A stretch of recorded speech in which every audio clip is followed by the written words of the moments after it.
my name is Zulaikha Patel. I am an anti-racism and social justice activist, and I'm an author as well as a speaker. I would say that I'm a young person that loves the idea of freedom and what freedom should be, that love has blossomed into activism towards injustice. Pretoria High School for Girls is a public school in Pretoria. So what took place at Pretoria High School for Girls was something that didn't just begin in 2016, and it wasn't something that only was taking place in Pretoria High School for Girls. We got to a point whereby conditions got so intense that we were no longer able to breathe, and we're no longer able to accept that these are the conditions that we're subjected to. With the hair policy, it intensified to a point whereby we were once told in an assembly that afros and dreadlocks are not permitted. And then furthermore, we were also told that we're not allowed to converse in African languages at all. We were further told that Black girls are not allowed to congregate in groups of 3 or more, because when we congregate in groups, we look intimidating. And so what we did was we planned a silent demonstration for the 26th of August 2016, whereby we arrived at school dressed in all black as a sign of resistance. What then followed was the response from the institution, which came with the hiring of a high-risk security team on top of the security that we already have in the institution. Mind you, we're underage Black girls, whereby an entire security force is being hired for underage Black girls.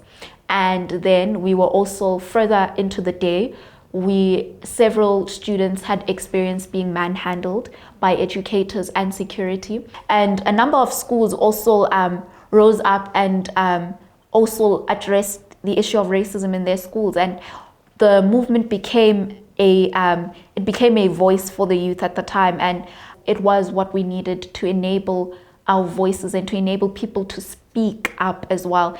My activism, I believe, was not only born out of what happened in Pretoria High School for Girls, but it was born out of the fact that my shoes have walked through a privatized, institutionalized form of apartheid, whereby it's just the word itself erased. However, the system itself, we still see the system, and we still see the pillars that upheld the system existing today. And that is what gave life to my activism. But I also grew up very aware of my surroundings, in the country, aware of my positioning in the country, growing up in an interfaith and interracial family. And so I was always aware of my positioning in the country.